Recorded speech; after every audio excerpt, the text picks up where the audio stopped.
Last summer was strange for me. At 32, I was working extra shifts at a gas station. I thought it would be a good way to make some cash while paying off my student loans. The gas station felt quiet, with only the hum of the refrigerator and flickering lights keeping me company. The first night was pretty normal. I set up the register and stocked the shelves. It was slow. I watched cars zoom by on the highway. But then, the security cameras started glitching. They flickered on the screens. I told myself it was just old equipment acting up, but I felt this chill that night. As the week went by, things got creepier. One night I saw a shadowy figure by the pumps. At first, I thought it was a trick of the light, but it was there. A dark shape just out of my sight. I felt my heart race. When I looked directly, nothing was there. I don't know how long I watched, but when I turned back to the register, I knew I wasn't alone. The next night, the whispering started. It was soft and sounded like it floated through the lot. I stepped outside to find whoever was making the noise, but it was just the trees swaying and the fridge buzzing louder. I felt cold. I thought I locked the door, but I wasn't sure. Then came the old man. He walked in late one night. He had a wrinkled face and empty eyes. He didn't say much. He paid for his gas and slipped an unmarked envelope onto the counter. I didn't think much about it. Just another strange old guy, right? But later, I opened it and found disturbing photographs. Strange symbols, shadowy figures, places I didn't recognize. I wanted to throw them away, but I couldn't. I felt drawn to them. Each night, I felt heavier. I jumped at every sound. I think I was imagining things. The whispers came back, more urgent. The shadow was back too, moving just out of sight. I felt it watching me. Then came that last night. I saw her. She stood behind the pumps. I couldn't see her clearly, but I felt fear grip me. My hands shook. I turned to call for help, but when I looked again, nobody was there. Just emptiness and darkness. I still question what happened. The glitches on the cameras, the whispers in the night, that old man and his photographs. What I saw isn't easy to forget. Sometimes I wonder if I imagined all of it, or if something really was there. I remember how it felt, like eyes were watching me, waiting. And that girl. What did she want? I still think about it. I left the job soon after, but I can't let go of that summer. The gas station haunts me. I don't know what was real. I hope I never find out. The days turned into weeks after I quit the gas station, but I couldn't shake the feeling of being watched. My life felt normal on the surface, but inside, I was still trapped in that summer. I started avoiding dark places like they might swallow me. One evening, I was at the grocery store. The fluorescent lights flickered, reminding me of the gas station's haunted glow. I stumbled upon a magazine rack. Something caught my eye, an article titled, "Unsolved Mysteries, The Haunting of Highway 12. My heart started to race. It was about several strange disappearances near the gas station, families that went missing without a trace. I flipped through the pages, my hands trembling. There were pictures of places I recognized, places I had driven past every day on my way to work. The article mentioned sightings of shadowy figures, whispers in the wind, and even strange symbols carved on trees. I felt a knot in my stomach. Was I just another name to add to that list? I rushed home, determined to understand. I wanted to know if the old man had something to do with this. The whispers, the girl. I needed answers. I skimmed through the photographs he left me, feeling that magnetic pull again. One of the images showed a tree with a symbol carved into the bark. It was faint, but I knew I'd seen it before. It matched a series of strange marks that had surrounded the station. I grabbed my phone and Googled it. There were no clear results, just more obscure references to cults and rituals. I needed to go back. I didn't want to, but I felt a force pulling me toward that gas station. I thought about what I might find. Answers, clarity, closure, or more questions. That night, I returned. The air was thick with quiet, and the lights flickered as if welcoming me back. I stepped into the lot, staring at the pumps. Everything looked the same but felt different. My heart raced as I glanced around, paranoia creeping in. I felt the shadows closing in again. That's when I noticed movement by the pumps. Not a figure this time, just an empty space. A chill ran down my spine.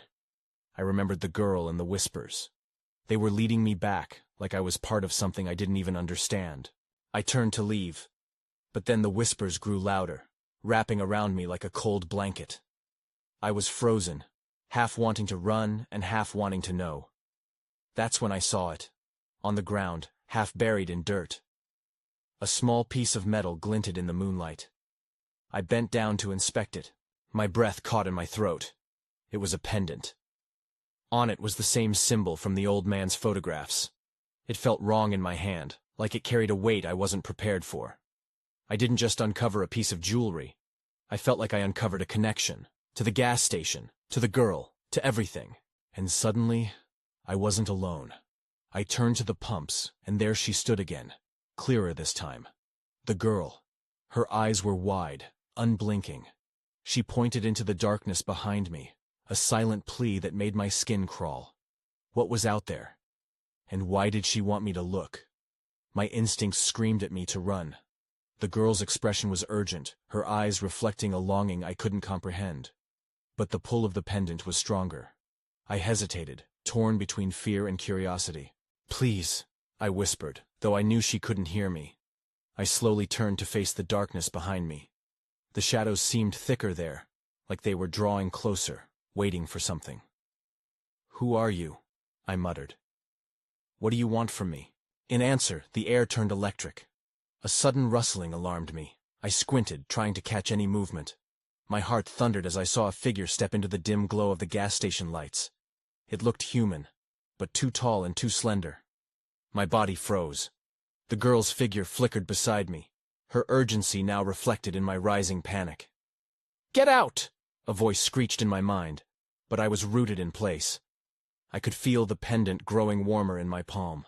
The figure moved closer, and I could hardly make out its features, but I sensed something wrong, something unnatural. I couldn't take my eyes off it. It reminded me of the photos from the magazine, the shadowy figures that haunted Highway 12.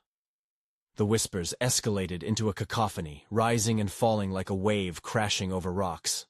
"Run! Please, run!" echoed in my head, urgent and insistent. Finally, instinct kicked in. I turned on my heel and dashed toward my car. The pavement felt cold beneath my feet, each step echoing in the deadening silence. I fumbled with my keys as I reached the door, hands shaking uncontrollably. The pendant slipped through my fingers, but I kept moving, desperate to escape. I flung myself into the driver's seat and slammed the door shut. I could see the figure watching me from the gas station lot, unmoving, almost as if it was studying me.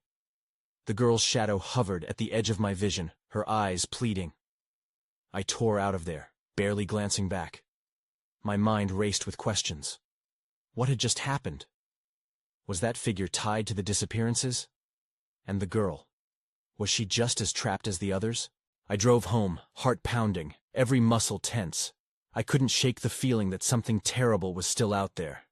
Once inside, I locked the door and sank against it, gasping for breaths.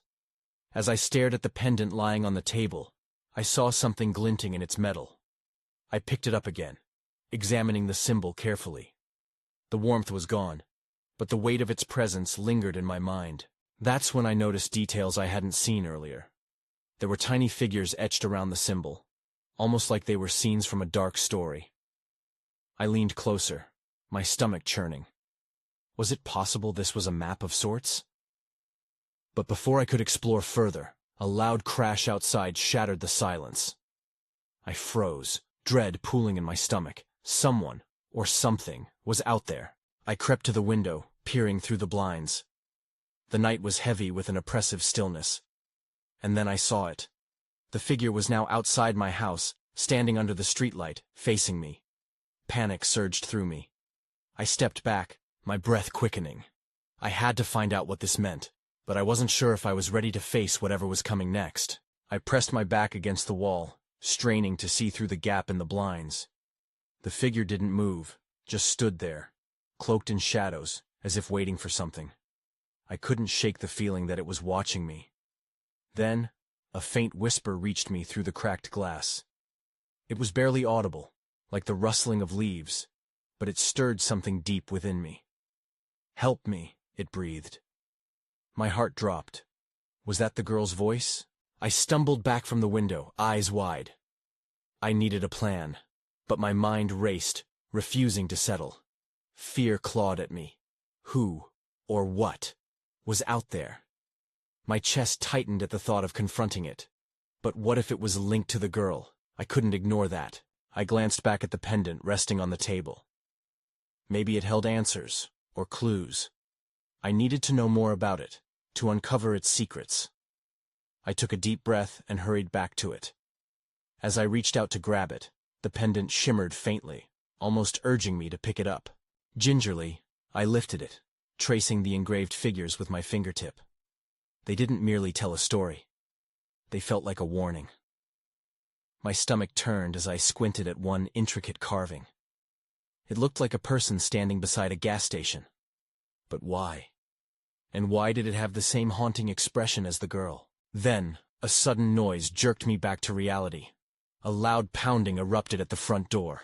My heart raced again. They had found me. I dashed away from the table and crouched behind the couch, my breath hitching. The knock turned to a frantic banging, echoing through the house. "Let me in!" a raspy voice called. "Help me!" My skin crawled. It sounded like the girl's voice. But how could that be? I had just seen her outside. Was I losing my mind? "Please!" the voice insisted again. "I can't!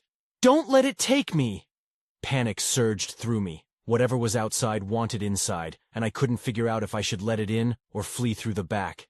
I pressed my hands over my mouth to suppress a scream. Could I trust whatever was at the door? "Help me," the voice repeated, now shaky and trembling, but laced with urgency. The banging ceased. Silence fell over the house.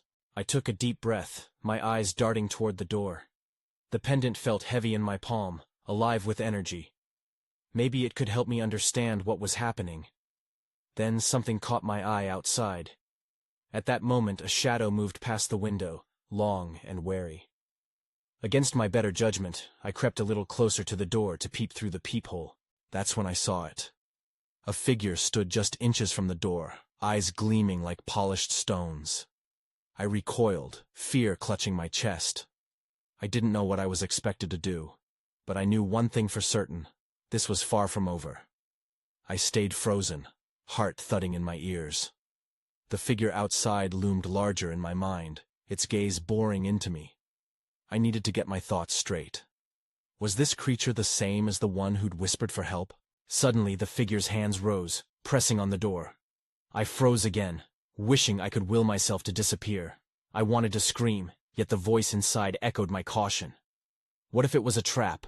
What if it was the girl's spirit trying to lure me into danger? Glancing back at the pendant, I wondered if there was something I could do to protect myself. As if it sensed my uncertainty, it pulsed in my hand. I made a decision. Whatever was outside, I needed to learn more. I took a trembling step back and grabbed the nearest object, the heavy book I used to prop up my coffee table. With both arms tight around it, I approached the door. Suddenly, it swung open, revealing a gust of cold wind that sent chills down my spine. The girl stood there, pale and shaking. "Please," she implored, her eyes wide with terror. "You have to help me." I hesitated, my instincts screaming at me to slam the door shut. "What's going on? You were outside." I run when it's close," she gasped, retreating a step. "But now it's here." My pulse raced faster. "What do you mean?" I whispered harshly. Just then, a low growl rumbled from behind her. I felt heat wash over me like a wave.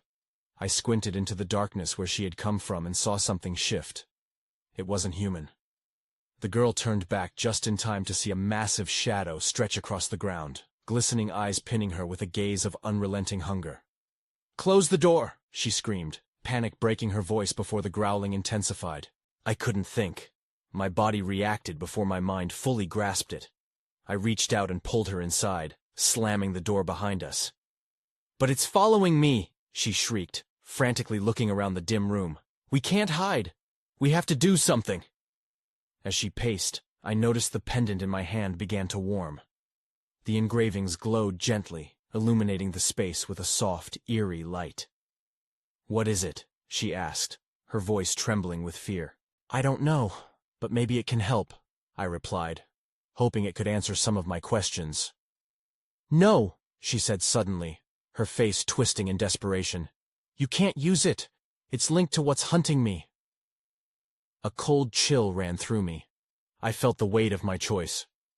The door wasn't just sealed. The thing outside was gaining strength. Then everything shifted. The house creaked ominously, like it would buckle under the tension. I swore I could feel the breath of something malicious off the porch. "What do we do?" I whispered, dread pooling in my stomach. Just then, a flash of light exploded outside, illuminating the room, and I caught a glimpse of the thing that hunted her. It was tall, distorted, and didn't appear to belong in this world. Before I could blink, the lights flickered, plunging us into darkness. "Get back!" the girl shouted, pushing me behind her, and I felt the unmistakable energy of pure terror. My blood ran cold as I stumbled against the wall, realizing we might not make it out alive. The darkness swallowed us whole. I struggled to breathe, the air thick with fear. The girl's panicked whispers filled the silence. "We can't stay here," she said, her voice barely above a whisper. "It knows where we are." I fumbled for the light switch, but my fingers slipped past it, my heart racing. I needed to think clearly, but the shadows around us felt alive. "What is it?" I finally asked, trying to control the tremor in my voice. The girl turned, her face pale as the pendant illuminated her features.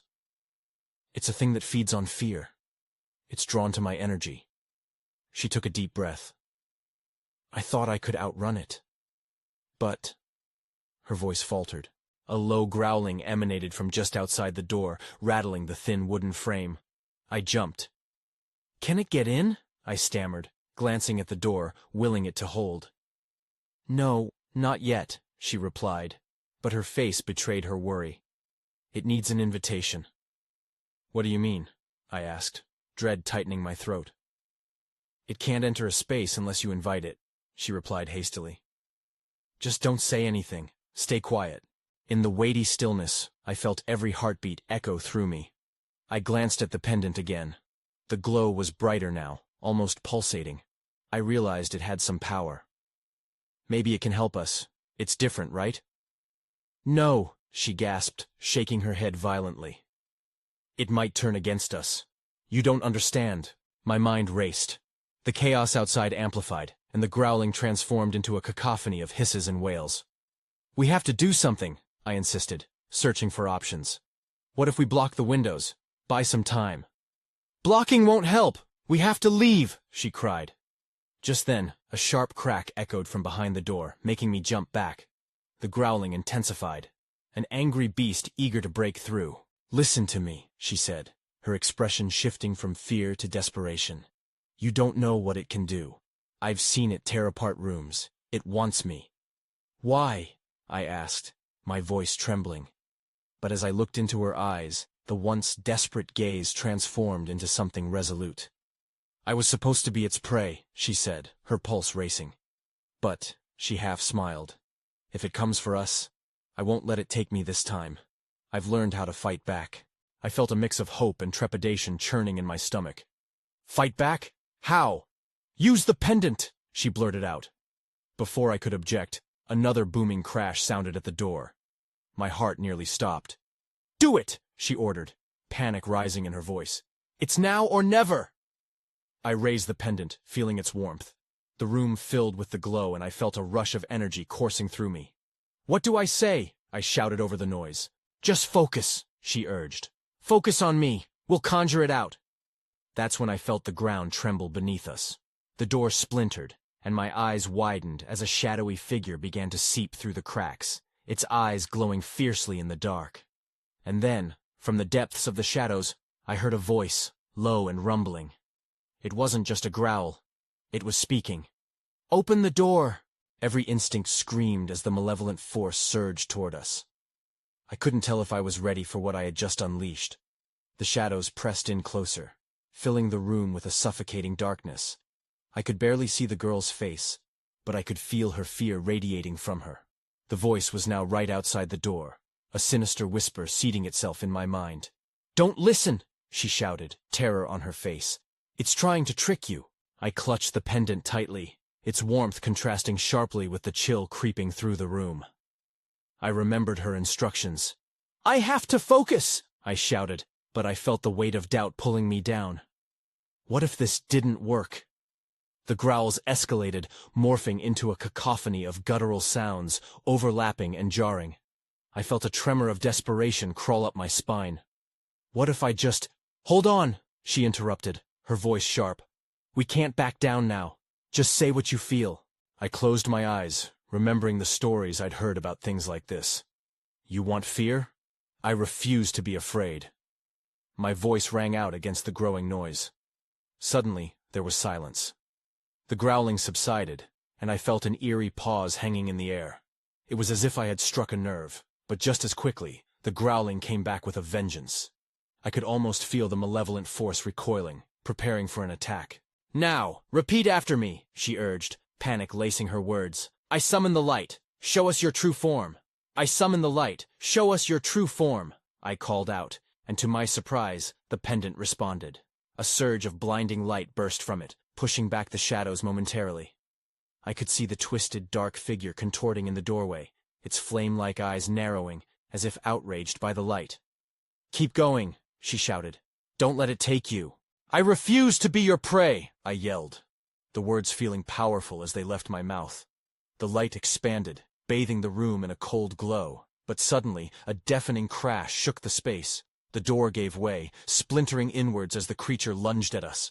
In that brief second, I caught a glimpse of its true form, teeth sharper than razors, skin that looked like smoke, and those eyes burning with hunger. It lunged forward, its shadowy body stretching beyond the threshold, dark tendrils reaching out toward us. I felt a sickening dread coil in my stomach. "Now! Focus on the pendant. We can't let it win," she cried fiercely. Desperation clawed at me as I pointed the pendant at the creature, gathering every ounce of willpower I could muster. "I summon the light," I shouted again, louder this time. "Show us your true form." The light flickered, vibrating, but then it surged once more, harsh and unyielding. The shadow shrieked, its form writhing against the brightness as if in agony. This was more than a confrontation. It was a battle for our very souls. But then, as the creature recoiled, I noticed something different, a flicker of recognition in its eyes, a glimmer of fear. That's when everything went dark. I opened my eyes, but the darkness was thick, almost tangible. I instinctively reached out to the girl beside me, my heartbeat a thundering reminder of how close danger had been. "Are you okay?" I whispered, my voice barely breaking through the suffocating black. "I'm fine," she answered, though her voice quaked with uncertainty. "But we need to get out of here." The air felt charged, heavy with tension. I fumbled around in the dark, searching for the pendant. I found it, still warm, and took a breath to steady myself. "What happened? Where did the light go?" "I don't know," she replied, panic creeping back in. "Whatever it was, it doesn't want us to escape." I remembered the shriek of the creature, a sound that seemed to vibrate through my bones. "We have to try again," I said, forcing resolve into my voice. The pendant felt like a lifeline in my hand. "I won't let it win." The darkness shifted around us suddenly. Shapes began to form, swirling as if alive. I could see strange silhouettes moving, bending into grotesque versions of human figures, their faces twisted with malice. "It's not over yet," I yelled, desperation fueling my words. "Focus! Find the light!" she urged, her voice cutting through the chaos. "I summon the light," I declared again, clutching the pendant. My voice started weak but grew stronger with each repetition. "Show us your true form." The familiar warmth pulsed from the pendant, and slowly, light began to seep through the darkness. Just enough for me to see that we were surrounded by a circle of those shadowy figures, closing in like vultures. Then, out of the corner of my eye, I caught movement, a flicker that caught my attention. It was hard to discern against the chaos, but there it was again. A soft glow. A blue light shining dimly from a very small object on the ground. "Look." I pointed towards it, unsure if it was hope or just another trick. "I see it!" she exclaimed, and we rushed toward it, our feet moving without thinking. As I reached down to grasp what turned out to be a small silver key, a flash of clarity surged through my mind. This must be important. But as I stood there, clutching the key in one hand and the pendant in the other, the dark figures lunged. A wave of shadow crashed against us, pulling me backward. The key slipped from my fingers, clattering on the floor. "No!" I screamed, my heart racing. The shadows pressed in closer, their gnashing teeth glimmering in the pallid light of the pendant. It was a gamble. I had no idea if the pendant or the key mattered more. Taking a chance, I raised the pendant high. "I summon the light. I refuse to let you take her. Show us your true form." A blinding brightness erupted, pushing the shadows back.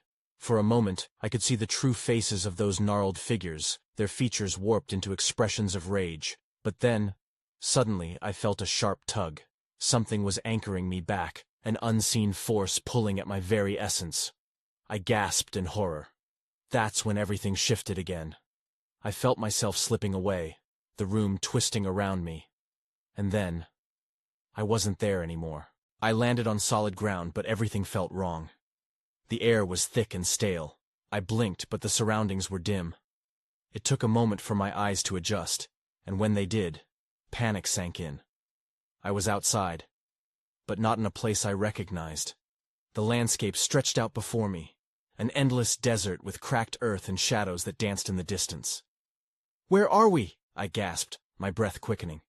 "I don't know," she said, her voice laced with dread. "This can't be real.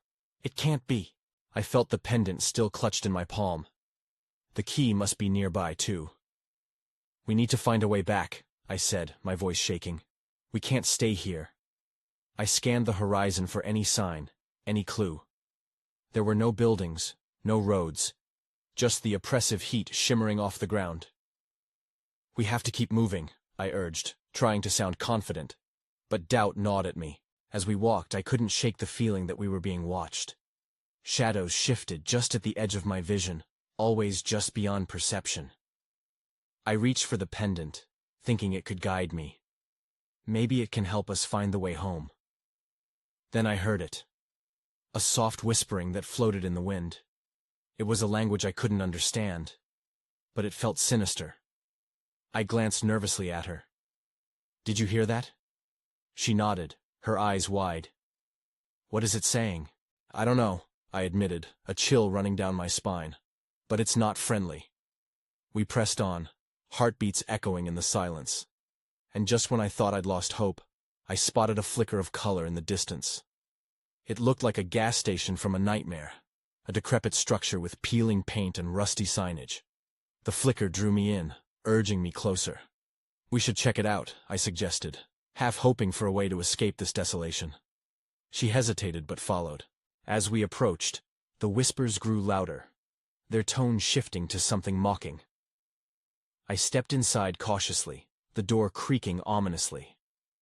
Dust motes hung in the air, illuminated by a faint flicker of fluorescent light overhead. The shelves were bare, and the counter was littered with age-old receipts and a single flickering bulb. "Hello," I called, but all I received was silence. Then I noticed a small diary lying on the counter. My heart raced as I picked it up. It was filled with entries, erratic and scattered, detailing strange encounters and sightings that had happened at this very gas station. "There are things here. Things that shouldn't exist," I read aloud, my stomach churning. "They come through the dark." "What do you mean?" she asked, the worry in her voice palpable. I flipped to the last page where one phrase was scrawled over and over. "They're never truly gone." Before I could process it, a loud crash echoed from the back of the store. The sound sent shockwaves through me. "What was that?" I whispered, frozen in fear.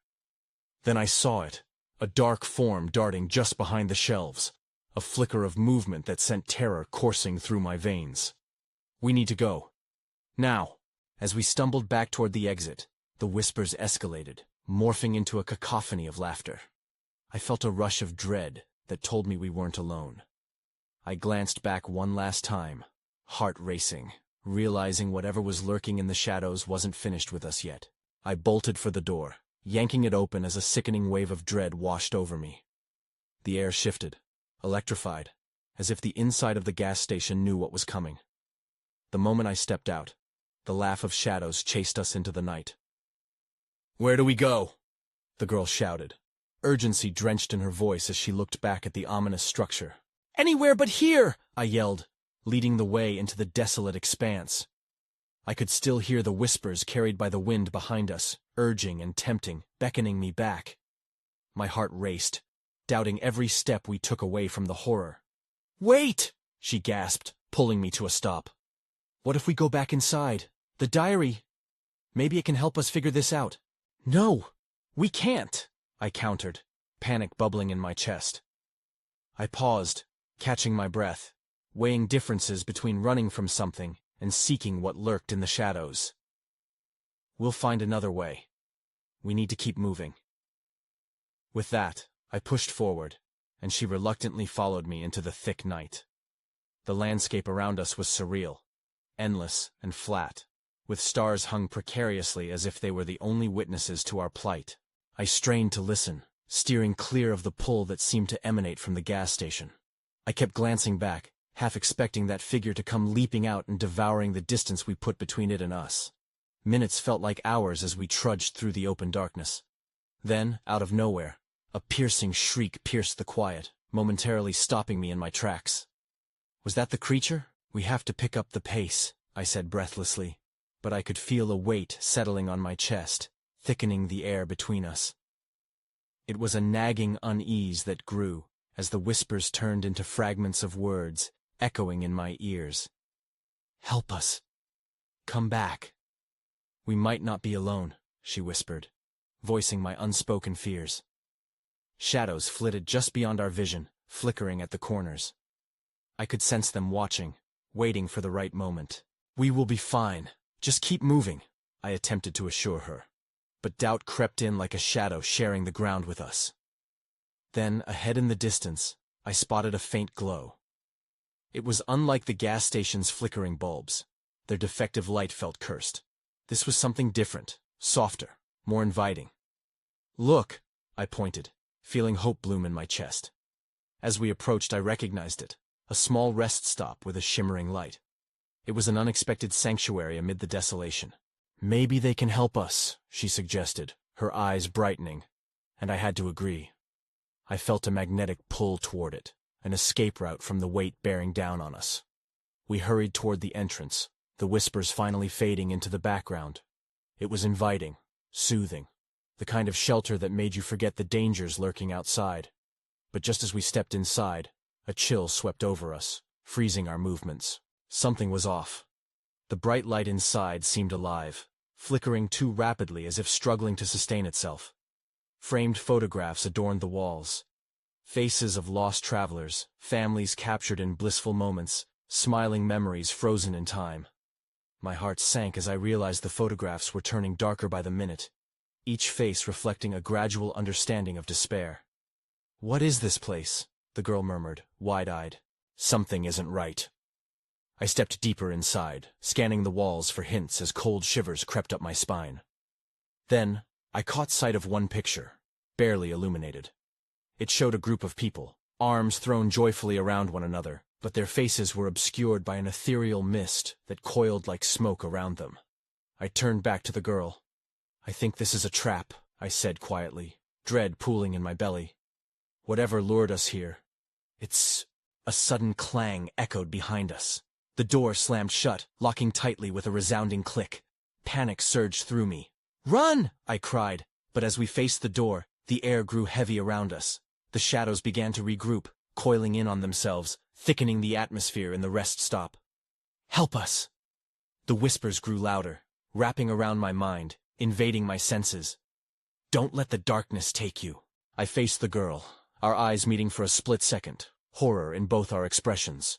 "The pendant!" I shouted, raising it high.